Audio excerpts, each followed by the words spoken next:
Hello everyone, this is G and I'm back with another video. So I came across this little thread, this little conversation on Twitter, and I thought I would give my opinions on it, or at least my expanded opinions on it. So I know this image is hard to read, so I'll read it. It says, disliking a popular female character isn't misogyny, but liking another male character for the same traits you dislike in that female character is. Then it shows a picture of, I believe, Tati Westbrook, who, to my understanding, is a beauty YouTuber. I know she's had some issues and some beef with fellow beauty YouTuber James Charles, who's been getting into a lot of trouble recently because of his taste in very young men, men who are apparently under the age of 18. Right, but that's not really about this, right? And then this person named Alex puts people who hate Catra but love Zuko. And then another person named Sid goes, nah, in my opinion, Catra had a crappy redemption. I like her. Of course, when I'm recording a video, the phone goes off. Of course it does. Right, but it says, I like her, but her character isn't as good as Zuko's. Right? Then Alex responds with, how was it done any different except that they had more reasons to forgive Catra because they've been friends for more than a decade and she had no good and supportive parental figure to rely on like Zuko did, obviously referencing Uncle Iroh. So here were some responses that I came across. Right, so this was tweeted to several people, including the Tanner twins and um, the Crimson 15, I don't know why it's not loading, but the Crimson 15 podcast and many others. Right, so here's what I put. I said, I think it's a weak argument from the poster. Right, Zuko went on a journey of self-discovery throughout the show. Catra was a poor woman's Azula until the second half of the last season. Gaara had a better redemption. Sasuke, of course referencing Sasuke from Naruto, had a better redemption, right? And then J Step says that Sasuke realized he couldn't come back to the village because of all the crap he did. If he was like Kachura, well, he probably would say he loves Naruto, and because reasons, he would suddenly love him and they would rule the only village together. Yeah, that's probably what would happen if Noelle Stevenson was a Naruto fan and wrote for the series. But I wanted to expand upon this a little bit because next month, I think the end of next month, believe it or not, it's already June 2020 is coming up. And of course, the phone's blowing up, and I'm trying to record something. But anyway, um, now I'm lost. As I was saying, I believe this coming late June is going to be the 1 year anniversary of the end of Netflix Shira, which of course had the big kiss between Catra and Adore and all this other stuff, right? And believe it or not, this show still gets talked about 1 year after it ended. So it definitely resonated with people. I'm just of the opinion. One second. Sorry, I had to go. Walgreens brought some medicine for my very ill family member, and of course, I have to go get it because the house aide is helping them with something, the home health aide, I should say. The home health aide is helping them with something and couldn't go down, so I had to go down and get it myself. Of course, whenever I'm recording, everything and its mother has to happen, right? But anyway, um, as I was saying prior to my interruption, this show is still being talked about. Netflix Shira and the Princesses of Power is still being talked about, and in particular, the supposed redemption of Catra and the end of the final season of the show is still being talked about a year later. So obviously, this show did resonate with some people. I just don't think that it resonated in a healthful way or a helpful way. So I just wanted to give my personal opinion, which I've done before. I made a nearly 1 hour video comparing Catra's redemption to Gaara's from Naruto. But I just wanted to sort of revisit this and try to give my opinion and my understanding of why Catra's redemption is not really a redemption, whereas other characters like Gaara and Zuko and others actually did have a proper redemption. Right, so first things first. redemption, whether it be in real life or whether it be in a story, in a tale, right, is a journey, right? It's the fall and then it's the recovery, right? It's a circle, right? You think about, say, the hero with 1,000 faces, right, or the general model of the hero's journey, right? It's in a way like that, right? You have to go through all these different steps, right? Your downfall, sort of the moment you realize you were wrong, and then you have to sort of, start making amends. You have to go through all these different steps in this process of this journey to be redeemed, right? You see that with the Zuko story, as I mentioned here in my response, saying that Zuko went on a journey of self discovery, right? That happened with Gara in Naruto, right? Starting out as this angry, vengeful killer who thought everybody was out to get him, and then he goes through this process of defeat, and that leads to change and finding a purpose, and then turning his life around and all that other stuff, right?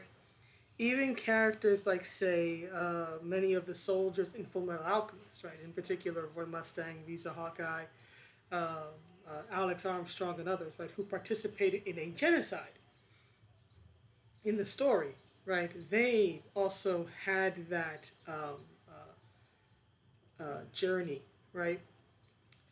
Catra did not have that journey. What Catra had was a descent into villainy, right? Which is not necessarily a bad thing, because you have to depict, if a character is going to be redeemed, then they have to have that fall into villainy.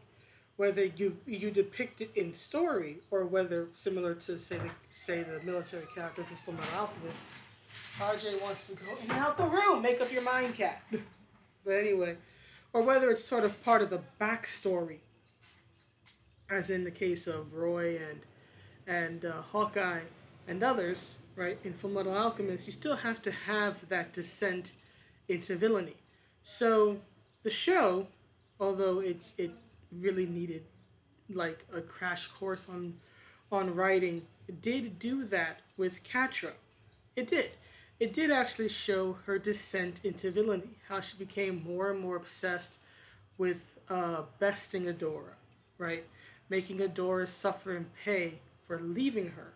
So, although it was not a perfect or even good execution, in my opinion, they actually did show Catra fall into just flat out villainy. What it did not depict, in my opinion, in any meaningful way is the second half of that story. For example, in Fullmetal Alchemist, how one of the constant themes is this theme of balance, right? How you have, even law of alchemy works on it, right? You have creation that leads to destruction, and then destruction leads to creation, right?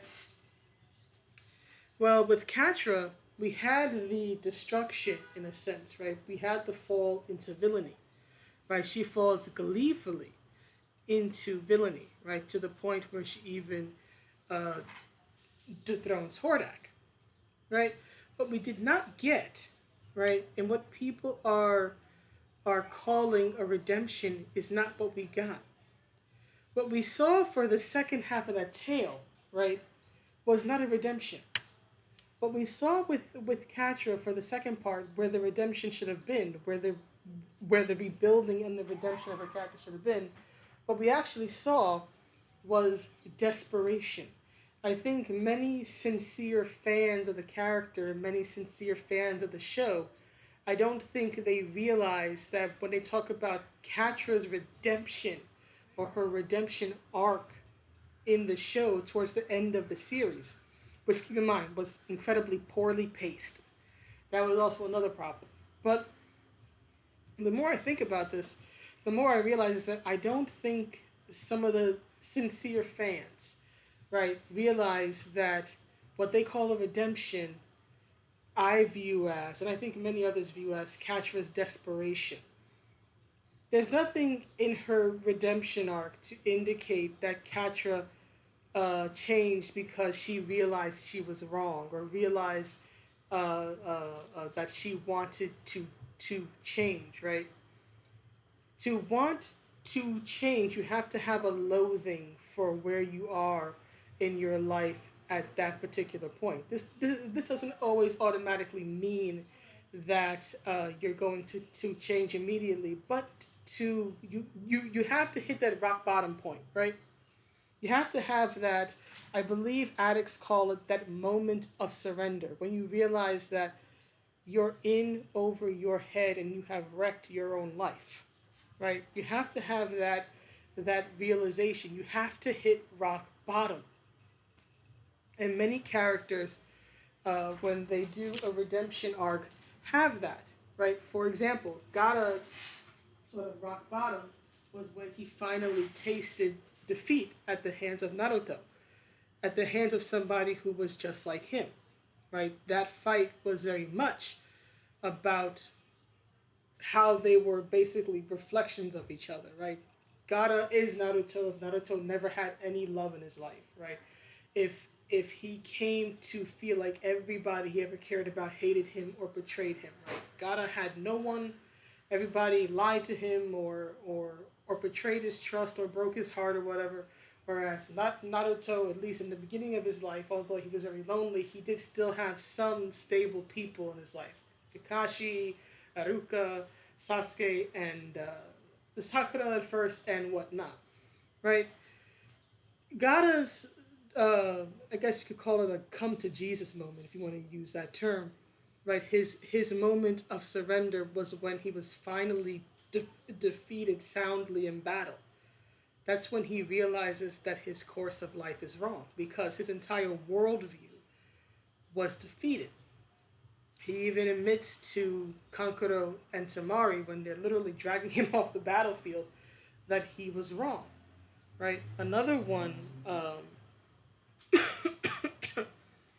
is, say, the war chapters in Fullmetal Alchemist, where we see that Roy and Hawkeye's dreams of helping people, right? Because they didn't join the military or the war effort to just wantonly slaughter and kill people, right?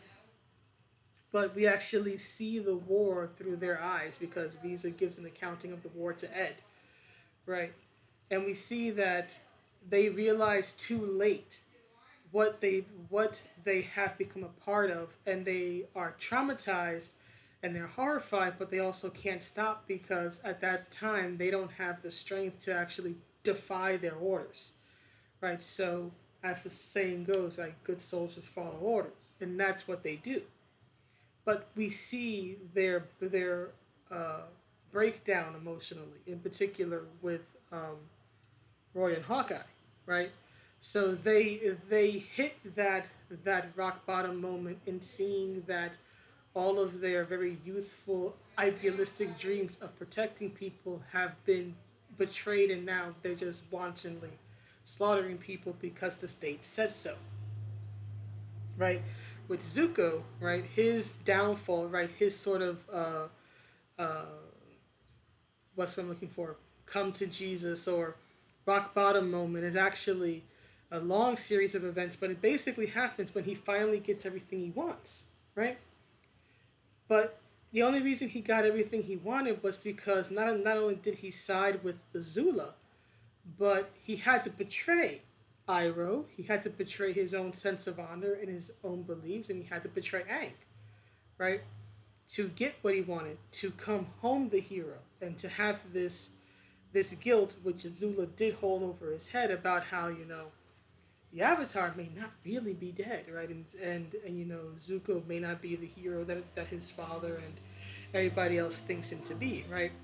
Zuko has to get everything he wants, but he has to pay the price of losing everything that he valued, in particular Iroh's support, and that is what helps him realize that what he did was wrong, and then he finally makes his way back to the good guy team, right? So they all, in their own ways, in the story, reach that moment of hit that rock bottom moment, right, where they realize, oh crap, everything I have been doing up until this point is wrong, right? Then you have the upbuilding part, which is where they actually turn their lives around. And again, tell me, where did Catra have this moment? Where did Catra have a moment when she realized that she was sincerely wrong, that she was on the wrong path, right?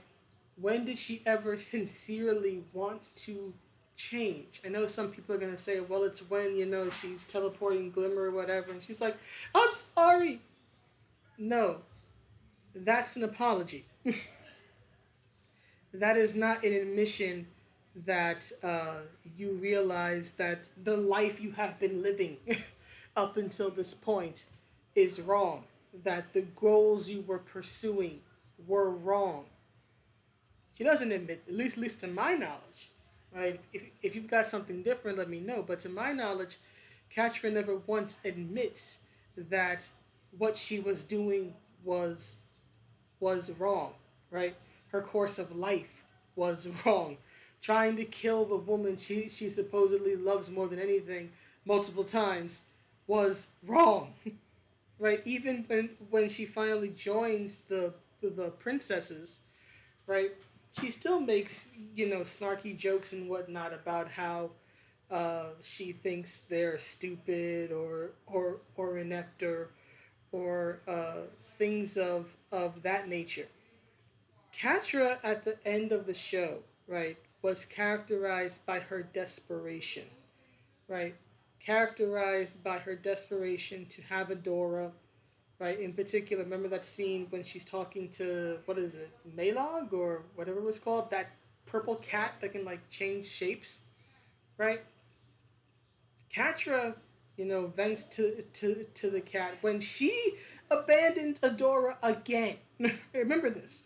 She's supposed to be on a redemption arc, right? She's finally joined the princesses, but then when she and Adora have a disagreement about whether Adora really has to sacrifice herself for the greater good, instead of putting her personal feelings aside, no.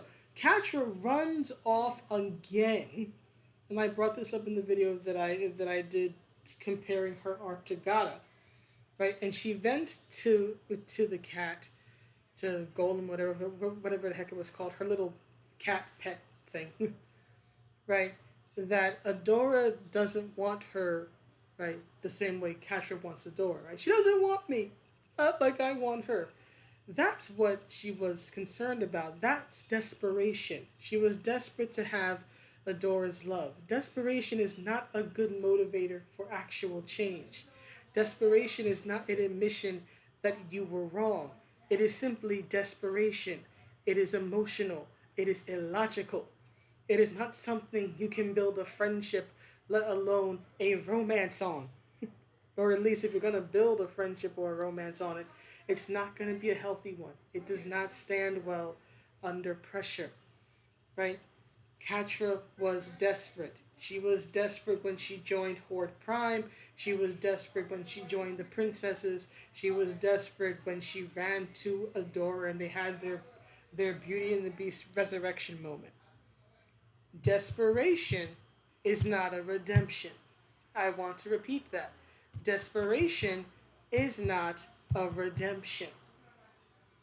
Because a redemption should exist outside of any personal motivations like a lover. For example, if their relationship could never be fixed, if they were mortal enemies until the end of time, do you really think Catra would have changed her ways? Honestly, if you are a sincere fan of the show, answer me this question. If Catra and Adora did not end up as lovers at the end of the series, if they never spoke again, if they became mortal enemies, do you think that Catra would turn her life around? Do you think for a moment that she would change her ways because she realizes that her ways are wrong? If the character's redemption does not seem possible or plausible without a motivating person, then it's probably not a well written redemption. Now, some may say, well, what about Zuko? Zuko had Iroh. That's true. Iroh was indeed a catalyst. But I think if you look at Zuko's story and you look at it objectively, you can see that he honestly, on his own, came to realize that what he was doing was wrong. I believe firmly that he still eventually would have turned against his father, even if he no longer had Iroh, whether it's because Iroh died or whether it's because him and Iroh just have a split and they never talk again. I think Zuko's redemption still happens if you don't have Iroh, right? Azula's hap- Azula's redemption, really her desperation, does not happen without Adora. Catra does not change without Adora. Zuko would still change. It might take him longer without Uncle Iroh, but I firmly believe, given the way the story was told, that Zuko would have in time realized that his father was wrong. After all, we know in Legend of Korra that Uncle Iroh eventually died, right? When we see Zuko again, he's a very old man, so he's probably spent more of his life with Iroh not there than he ever did with Iroh there. Yet we see that he was a very good Fire Lord and leader, right? At least that's the way he's depicted um, in story, right? I believe that Gaara's redemption in Naruto can still happen even if he never fights Naruto, right? Because he would have eventually found somebody who could defeat him. And I think he would have eventually realized, even through other means, that living on hate alone was wrong and it wasn't going to give him what he wanted, which was really, warmth and love and a family.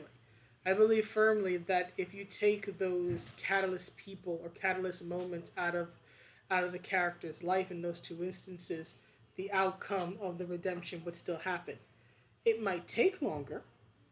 It might happen a different way, but I still think it happens. I don't think for a second Catra changes without Adora's, not even influence per se, because Catra didn't really change as a person, right? People want to talk about influence and Zuko and Iroh, right? But Zuko actually did change as a person because of Iroh's influence in his life, right?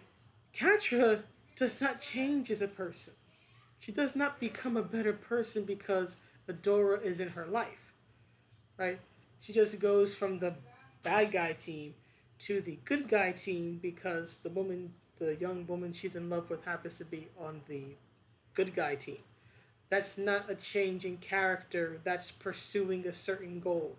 She wants Adora to be her girlfriend, so she goes where Adora is. And it's not a change in personality. Ask anybody who's ever been in a abusive relationship. They'll tell you that just because somebody wants you in their life does not mean that they love you or that they have changed because of you. Believe it or not, this is not Beauty and the Beast. It tries to rip from Beauty and the Beast, but it doesn't work because the Beast actually changed because he sincerely fell in love and he changed his ways so that Belle would love him in return. Catra does not do that. Catra does not change her ways because she wants Adora's love. She just simply goes to where Adora is, right? Because she wants Adora's love. Again, desperation is not the same as a healthy relationship. Just desperation is not a redemption arc. And this is why Catra's redemption arc pales in comparison to Zuko's and Gaara's and Roy and Hawkeye from FMA and even the Beast and Beauty and the Beast. And you probably noticed that I haven't mentioned Sasuke because, and I'm not going to mention Sasuke because I think Sasuke had a terrible redemption. I don't think he should have ever been redeemed, right?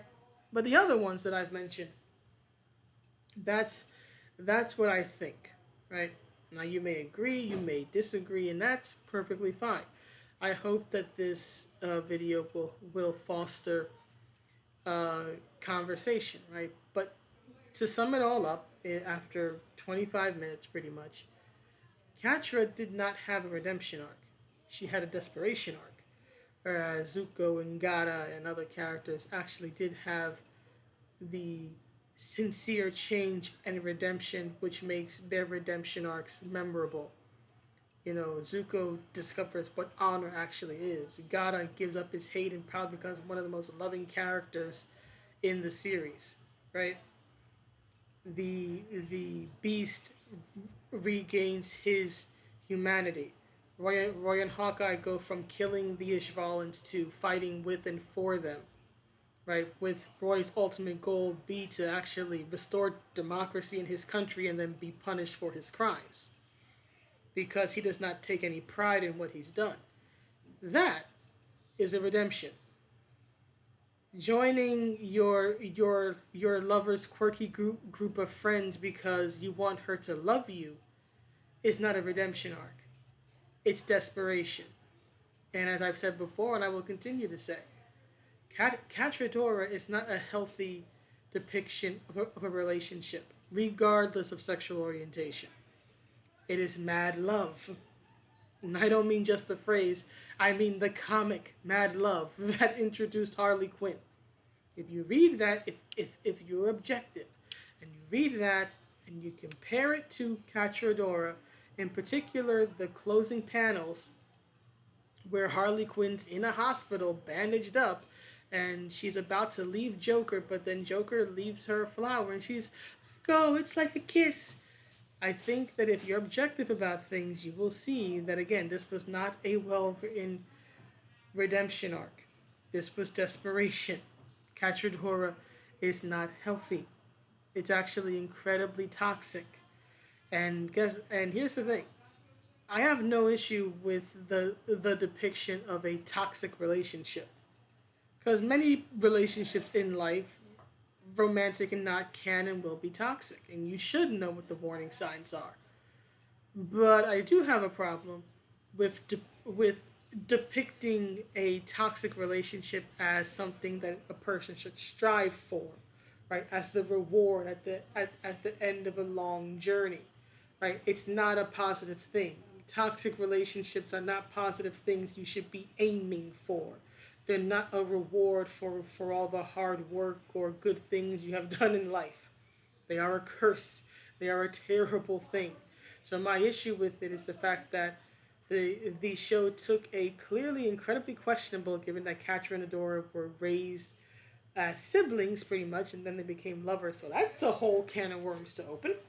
But it took a clearly problematic relationship, which never resolved its problematic elements, and presented it as the true love's kiss at the end of the fairy tale. Right? No, it's not. It's not a positive thing.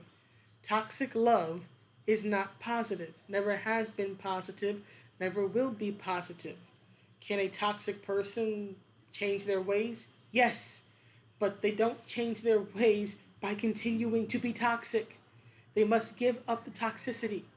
They must give up the desperation and the need for controlling their lover. And Catra never did that. Prove me wrong. But anyway, that's the video. Please let me know what you think, and I will see you all, or you might just hear me. It depends on whether I want to be on camera or not. But see you all in the next one. Have a good day or night wherever you are. Bye.